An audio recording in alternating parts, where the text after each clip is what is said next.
መንግስት መስርተን ለኢትዮጵያ ያለንን ራዕይ ወደ ተግባር መቀየር ስለሆነ እንደ ፓርቲም ተወዳድረናል ማለት ነው። ነፃ፣ ሰላማዊ፣ ዴሞክራሲያዊና ፍትሃዊ የነበረ ምርጫ መሆኑን የተለያዩ ሀገራትና የተለያዩ ሀገራት ፓርቲዎችም ጭምር መስክረዋል። በመደጋገፍና በመተጋገዝ እንሰራለን የሚል መረጃና ልብ የሚያሞቅ መልእክት ነው ያገኘነው ማለት ነው።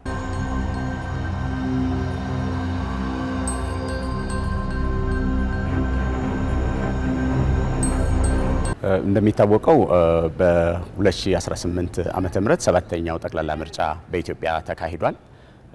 ይሄ ሰባተኛው ምርጫ በኢትዮጵያ የዲሞክራሲ ስርዓት ጉዞ ውስጥ ትልቅ ቦታ ያለው ነው።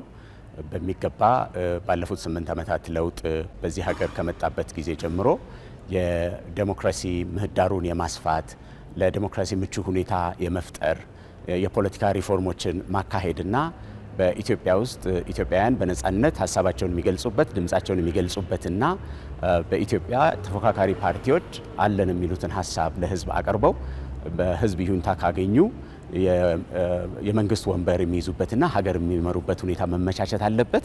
ከወረቀት ከሚዲያና ከአፍ የዘለለ የዲሞክራሲ ስርዓት ግንባታ በሀገራችን መጀመር አለብን፣ ማስተዋወቅ አለብን የሚለው የለውጡ ዋነኛ ውሳኔ እና እርምጃ ስለነበረ ባለፉት 8 ዓመታት ሲካሄዱ የነበሩ የፖለቲካ ሪፎርም እርምጃዎች በ2013 የተካሄደውን የጠቅላላ ምርጫ እንድናካሄድ ረድተውናል።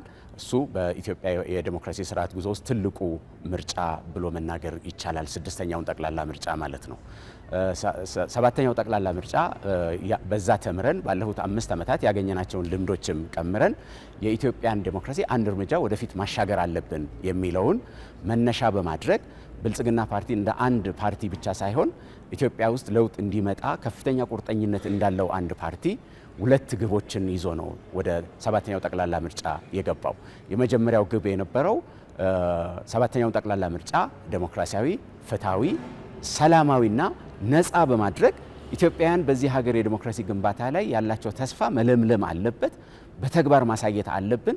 ከዚህ ጀርባ ደግሞ ብልጽግና ፓርቲ የሚጠበቅበትን ኃላፊነት በቁርጠኝነት መወጣት አለበት የሚለውን ነበረ። ይህንን ለዓለም አቀፉ ማህበረሰብ በዛሬው ዕለት አስገንዝበናል ማለት ነው። ስለዚህ በ7ኛው ጠቅላላ ምርጫ ብልጽግና እንደ አንድ ፓርቲ ድምፅ አግኝቶ አብላጫ ድምፅ አግኝቶ መንግስት የመመስረት ዓላማ ብቻ ሳይሆን የያዘው እንዲያውም የመጀመሪያ ዓላማና ግብ አድርጎ የያዘው ዴሞክራሲው እንዲሳካና መሬት እንዲይዝ 7ኛው ጠቅላላ ምርጫ ነፃ፣ ሰላማዊ፣ ዴሞክራሲያዊና ኢትዮጵያውያን ሀሳባቸውን በነፃነት የሚገልጹበትና ድምፃቸውን በነፃነት የሚሰጡበት መሆን አለበት የሚለውን እንደ ፓርቲ መርተናል ማለት ነው። እንደ ፓርቲ ኃላፊነት ተወጥተናል። በሚገባ የሚጠበቅብንን ረዥም ርቀት ሄደን ምርጫው ነፃ፣ ሰላማዊ፣ ዴሞክራሲያዊና ፍትሃዊ እንዲሆን የሚያስችሉ ተግባራትን እና የሚያስችሉ እርምጃዎችን ወስደናል። በዚህ ሂደት የነበረው ምርጫ ነፃ፣ ፍትሃዊ፣ አካታች እንዲሆን ለማድረግ እንደ ፓርቲ የተወሰዱ እርምጃዎች በኢትዮጵያ ብቻ ሳይሆን በአፍሪካ የዲሞክራሲ ታሪክም ያሉ አይመስለኝም። ምክንያቱም በአጠቃላይ በ7ኛው ጠቅላላ ምርጫ አብዛኛውን ድምፅ አብላጫ ድምፅ አግኝቶ መንግስት ለመመስረት የቻለው ብልጽግና ፓርቲ ቢሆንም ወደ 49 የሚሆኑ የተፎካካሪ ፓርቲ እጩዎች ፓርላማ ለመግባት እድል አግኝተዋል። በጣም በከፍተኛ ሁኔታ ህዝቡ ወጥቶ ለመራጭነት ተመዝግቧል፣ ድምፅ ሰጥቷል። በጣም በርካታ ሚዲያዎች ተሳትፎ ዘግበውታል። ነፃ፣ ሰላማዊ፣ ዴሞክራሲያዊና ፍትሃዊ የነበረ ምርጫ መሆኑን የተለያዩ ሀገራትና የተለያዩ ሀገራት ፓርቲዎችም ጭምር መስክረዋል እና ታዛቢዎችም በሚገባ መሬት ላይ ወርደው ያዩት መሆኑን የሚያሳየው የመጀመሪያውን ግብ ነፃ፣ ሰላማዊ፣ ዴሞክራሲ እናድርገው ያልነውን እንደ ፓርቲ ኃላፊነታችንን እንወጣ ያልነውን መወጣታችንን የሚያሳዩ ናቸው ማለት ነው። ስለዚህ በምንም አይነት መለኪያ 7ኛው ጠቅላላ ምርጫ ደረጃውን የጠበቀ ለኢትዮጵያውያን የዲሞክራሲ ተስፋን የሰጠ ለአፍሪካውያንም ተሞክሮ ሊሆን የሚችል ውጤታማ ምርጫ ማድረጋችንን ለዓለም አቀፉ ማህበረሰብ የማስገንዘብና መረጃ የመስጠት ስራ ነው የሰራ ነው ማለት ነው።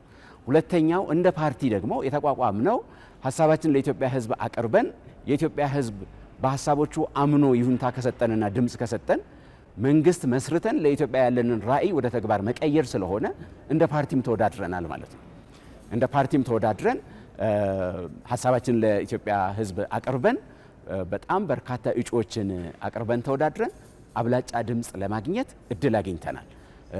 መንግስት ለመመስረት የሚያስችል አብላጫ ድምጽ ያገኘ ፓርቲ ነው ማለት ነው።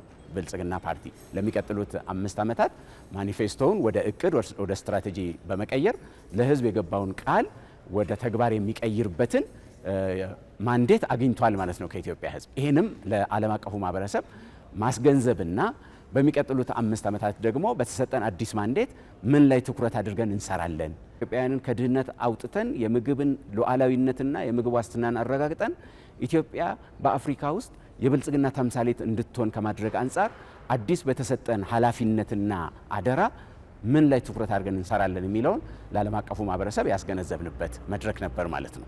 እንግዲህ ዓለም አቀፉ ማህበረሰብ ከኢትዮጵያ ጋር በጣም ጥብቅ ቁርኝት አለው። በተለይ እዚህ አዲስ አበባ አካባቢ ያለው ዓለም አቀፉ ማህበረሰብ ኢትዮጵያ ውስጥ የሚካሄዱ ነገሮችን በሚገባ ይከታተላል። ፓርቲያችን የሚሰራቸውንም ስራዎች ይከታተላል። አንዳንዶቹ የፓርቲያችን ኢኒሼቲቮችና ስራዎች መሬት ላይ የሚታዩ ስለሆነ በከተማ ልማት፣ በግብርና፣ በማኒፋክቸሪንግ፣ በድህነት ቅነሳ ተግባራት የምንሰራቸው ስራዎች መሬት ላይ የሚታዩ በመሆናቸው ያ ቃል ማለት ነው ዓለም አቀፉ ማህበረሰብ። ስለዚህ ምርጫውንም በተለያየ መንገድ ሲታዘብ መረጃ ሲሰበስብ ሲያገኝ ስለኖረ ዛሬ ስናቀርብላቸው አብዛኞቹ እንኳን ደስ ያላችሁ፣ በርትታችሁ ስሩ፣ ለእኛ እንደ አፍሪካ ፓርቲዎች ደግሞ የምናገኛቸው በርካታ ተሞክሮች አሉ። ስለዚህ የሚቀጥሉትን 5 ዓመታት ደግሞ በርትታችሁ ሰርታችሁ ለህዝባችሁ የገባችሁትን ቃል ወደ ተግባር እንደምትለውጡ አንጠራጠርም። ኮንግራቹሌሽንስ እንኳን ደስ ያላችሁ የሚል ነው። በጥብቅ በቁርኝት ተጋግዘን መረጃ እየተለዋወጥን በመደጋገፍና በመተጋገዝ እንሰራለን የሚል መረጃና ልብ የሚያሞቅ መልእክት ነው ያገኘ ነው ማለት ነው።